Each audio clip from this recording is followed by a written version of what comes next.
Welcome to Old Guy Talks to Me, a podcast dedicated to helping guys create kick-ass lives for themselves and those that they love. Ladies, if you want to know what your guy is thinking, this podcast is for women too.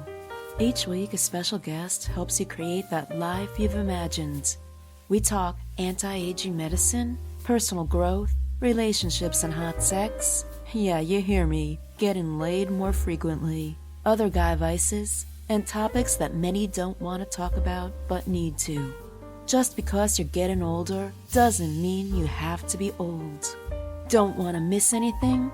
Be sure to subscribe, share, rate, and review this podcast. And be sure to go to www.thestandard.academy/magazine and grab a free copy of our new digital magazine, The Standard Academy, where we talk about erogenous zones, growing hair back, and other things that will help you create that kick-ass life. Now get ready to listen up and share with friends. This is Oris, the official old guy at oldguytalkstome.com, a podcast dedicated to helping guys create kick-ass lives for themselves and those that they love. And sometimes kick-ass lives has to do with, well, keeping up with current technology trends. And the old guy, he's not so, he's kind of good at some things in technology and not so good at others. I remember I tried to download the Uber app to my phone. And after about an hour and 2 vodkas, I gave up and just gave it to my daughter, and she downloaded it in 2 minutes and said, like, "What's wrong with you, Dad?" Which prompted me to have a third vodka. But there are other things I do know about. But this, right now we're hearing a lot about artificial intelligence, and some people think it's going to be like the reinvention of the wheel, and others have these apocalyptic image like of Terminator. That's when it comes out, the rise of the machines.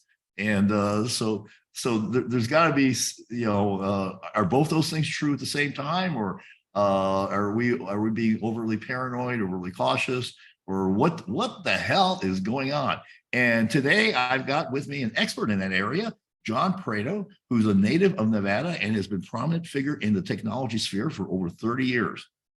He is the founder of Christian.com, an innovative project designed to create the most extensive and engaging online space dedicated to Christianity. He also co-founded Hello Network, a Wall Street-backed internet startup that raised over $70 million to develop user-friendly streaming media applications. As CTO, John played a crucial role in delivering top-notch software and organizing numerous streaming events. He holds 2 bachelor's of science degrees, but his greatest pride, which I'm going to ask you about, comes from being an alumnus of Bishop Gorman High School. And in his spare time, John builds and launches very large amateur rockets.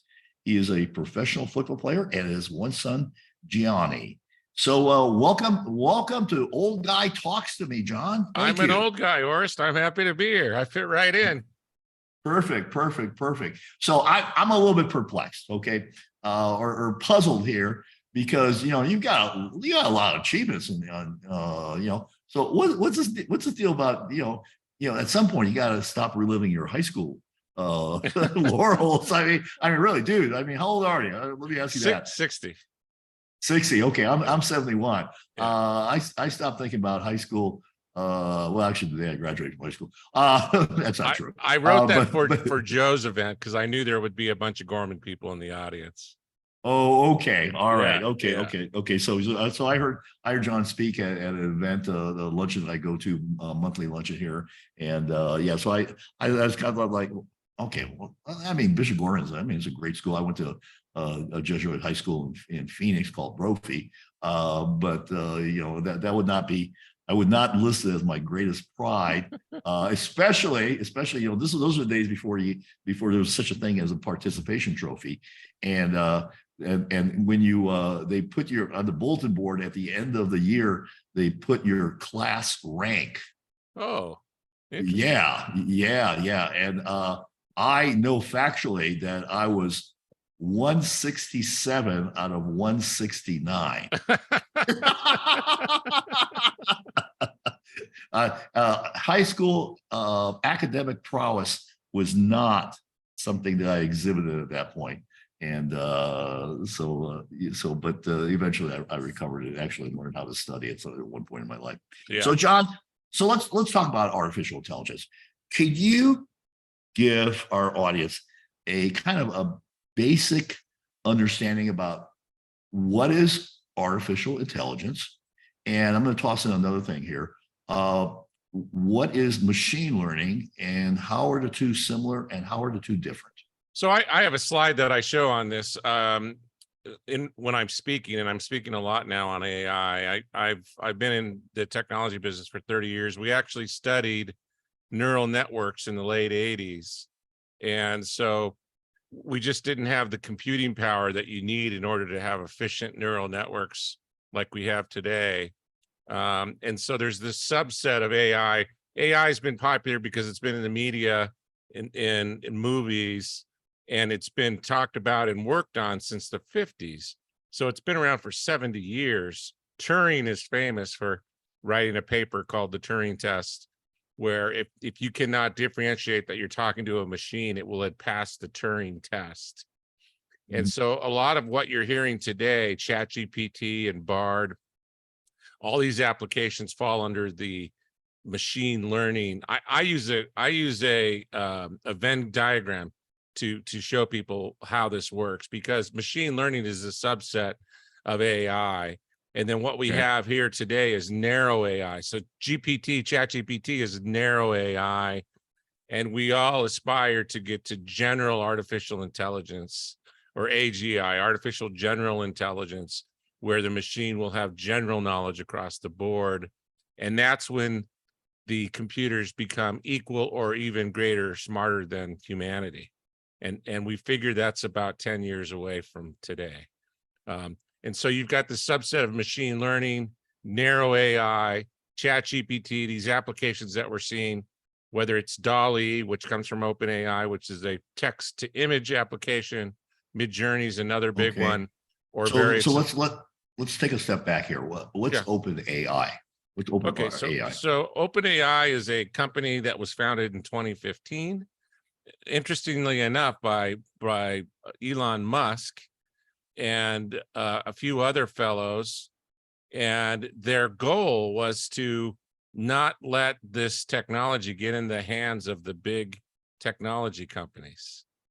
And that is exactly what happened when Microsoft came knocking on OpenAI's door back in December of 2022 and handed them a check for $10 billion. Now that all of that strategy of not letting that technology fall in the hands of the big tech companies is exactly what happened. So Microsoft has access to all of OpenAI's product, which is ChatGPT. ChatGPT was launched November 30th of 2022, and it reached 100 million users in 60 days. It's the most successful application of all time in the history of the internet. So John, when you say Microsoft has gained access to it, is it exclusive access, or do they have unfeathered access? Microsoft has exclusive access to the code. Other individual developers have access to the product via the API, which is limited. Microsoft now is embedding the code into every one of their products across the board. So Microsoft had an event this week called Inspire, and they are launching the integration of AI into every one of their products, whether it's Microsoft Word, Excel, Outlook, every one of their applications, including the OS. So the next iteration of Windows, probably Windows 12, will have AI directly built into the operating system. So if you're and how long? What's the time frame of that? Because I mean, a lot of people are probably considering, like, okay, do I buy my a new computer now, or do I wait till this integration with AI is complete through? If you buy a computer today, it will be able to run the AI integrated into the next version. It might be at Windows 11.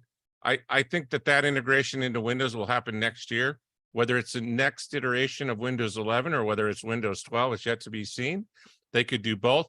But I think 2024 is when they integrate it into Windows. Okay. So this is going to be pretty ubiquitous. It's going to be all, I use that exact same word, AI is going to disappear because it's going to be everywhere. It's going to be integrated into every application that you use online.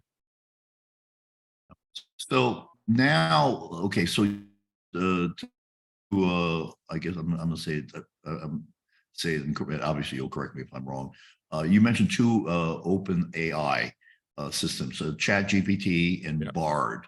What's the what are those, and what's the difference between the two, and what are the similarities? Yeah, good question. So OpenAI is the company. They developed ChatGPT. GPT stands for Generative Pre-trained Transformer. It's an acronym, and it's this neural network. It's this new type of neural network that was designed by 2017 by Google. Interestingly enough, released this new methodology to create a neural network. And they launched this product back in 2020. It's been around for 3 years. ChatGPT is an implementation of that technology that they launched themselves in November 30th of 2022. And so that's OpenAI, half owned, 49% owned by Microsoft. So you have OpenAI and Microsoft in one camp. Is your life not working out? Have you tried programs and they did not work? Do you want to create a vibrant life for yourself and those that you love? Well, if you do, then get on a short call with me to find out if we're a mix. You can go to www.thestandard.academy, get to know you, and schedule a short call with me. If we're a match, great. If not, that's fine too. Either way, I'm going to have a free gift for you. Don't wait. Don't hesitate. Don't procrastinate. Do it now. And then you've got Google with their product called Bard as a competitive product. Those two large language models, that's what they're called, are the two best chatbots on the planet right now. And Google's product is called Bard. It's an acronym. I can't remember what it stands for, BARD. And so if you use Google, you can have access to that product right in your browser. If you type in Bard, you'll go right to Bard, and it is very good. I have to say, some of the responses I'm getting off of Bard lately have been better than what I've been getting off of ChatGPT 4, which is launched March of this year. Okay, you use a term a couple of times, and I just want some clarity about it. What is because at first when you say neural network, I'm thinking about biological network, but you're saying something else. Is that correct? So what the scientists did all the way back into the 50s is they modeled the brain, the neural capacity of the neurons, in how they're organized, to create a electronic representation of how our brain works. And that's a neural network that as it's designed in electronics. So the neural network in your brain is the biological neural network, and the neural network that they use with these large language models are transformer-based neural network. So it's a mass array of processing units like neurons that are connected in a parallel fashion, just exactly how the neurons work in the human brain. So you mentioned two, Google and Microsoft as being kind of the two big players in this space. Yeah.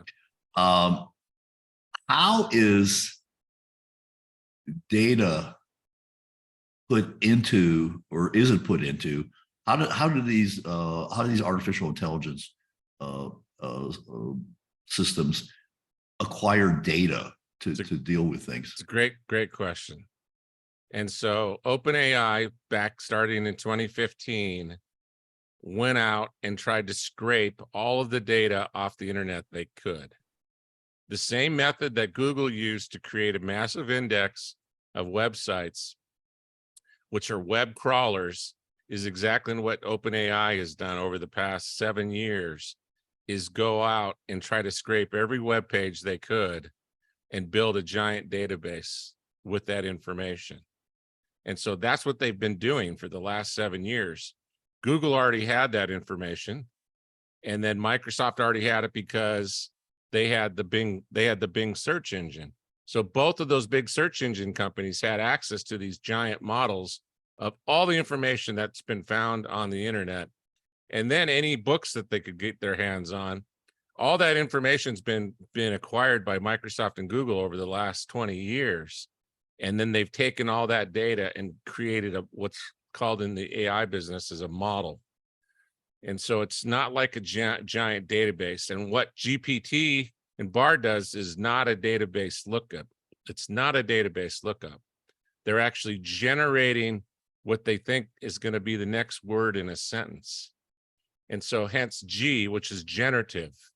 And so they've got this large corpus of data, and then the neural network is trained off of this data, and it's pre-trained. So GP is pre-trained.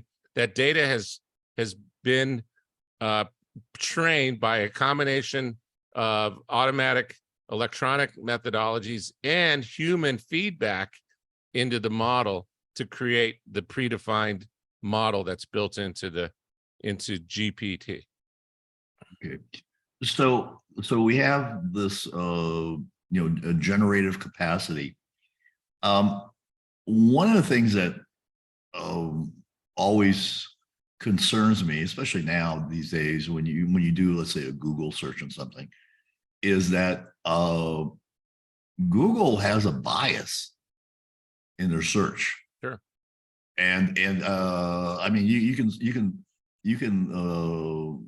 I think that when they had all this thing with Epstein.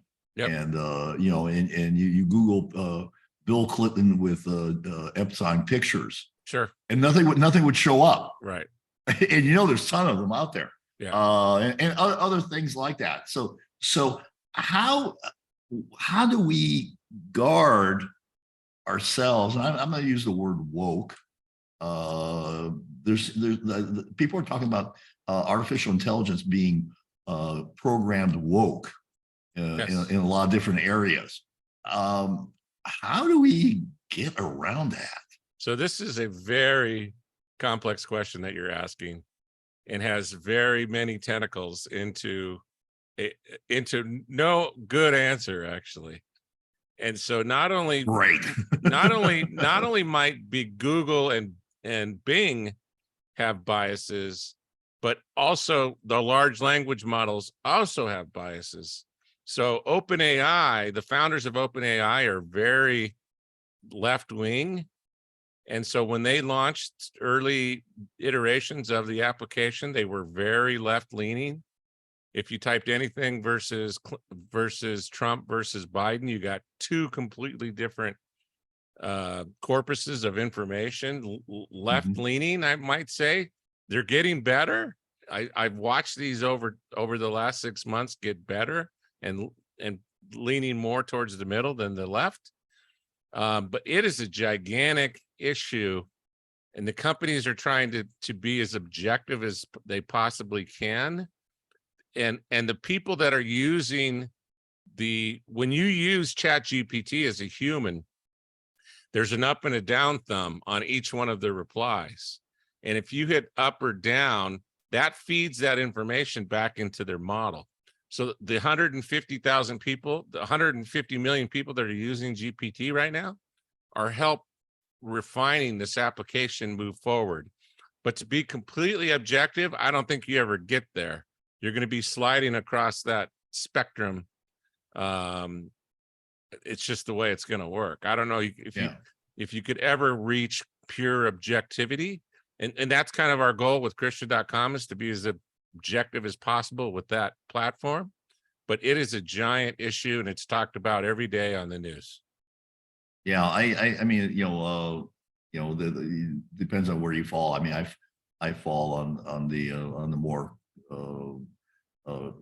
right-leaning side, especially when it comes to stuff like quote unquote climate change. Yeah. That's I remember the first quote unquote climate change thing I saw was, I think it was in the 70s on the cover of Time magazine, and it said "The Iceman cometh." Right. And we were going to be in this apocalyptic, by the 80s, we're going to be in this apocalyptic ice storm on Earth. And Greta said by June 21st, which is today, we were supposed to be underneath water. Well, I did take a shower today, so I guess she's partially right. It's just like I'm sure you remember Blade Runner and the acid Blade Runner is rain my favorite movie of all time. Yeah, I think it's a great movie, but the acid rain never showed up. Yeah. Of course, now the big cities look like those apocalyptic movies of the 70s and 80s are starting to resemble that. Oh, you never thought it was going to happen. Soylent Green, the opening scene of Soylent Green, where they're driving through town with the dump trucks, scooping people up into the garbage can, right? Yeah. Remember that scene? I don't remember. I'm not familiar with the movie, so I'll just Soylent Green with Charlton Heston in it. Oh, okay. Gosh, that's a long time ago. I don't recall it. Yeah. So he did a couple of great movies. So we have this issue of kind of a lean in the data, and I'm gonna call it what I think it is. I think there's a certain amount of misinformation there, and absolutely 100%. And I have no confidence after everything that we've seen with the Twitter files and everything else. I have no confidence in quote unquote the fact checkers. That's totally bogus because they're terribly biased in terms of they're not really into facts. They're more into let's see what's that same issue is going to sustain in AI now. And what I do as a user is I run my same query on Bard and GPT, and there's a couple other large language models now that have launched in the last couple of weeks. And then Elon Musk is launching he announced his own company called X.AI, which is incorporated in Nevada, by the way. And so you'll cross-check across multiple LLMs, and then you'll get to choose what you believe is the best information off of all three of those. Thank you for joining Dr. Orist and his incredible guests. Like what you heard and learned? Then be sure to do 3 things. 1, subscribe so you don't miss the next episode. 2, share this with someone who may need to hear it. 3, leave a review and rate this podcast. Opt in at www.thestandard.academy/magazine and get our free digital magazine with savings, articles, and deeper dives into cool controversy. Be the guy who takes action. Without action, you're not going to get the results you want. Thank you again, and make it a great day.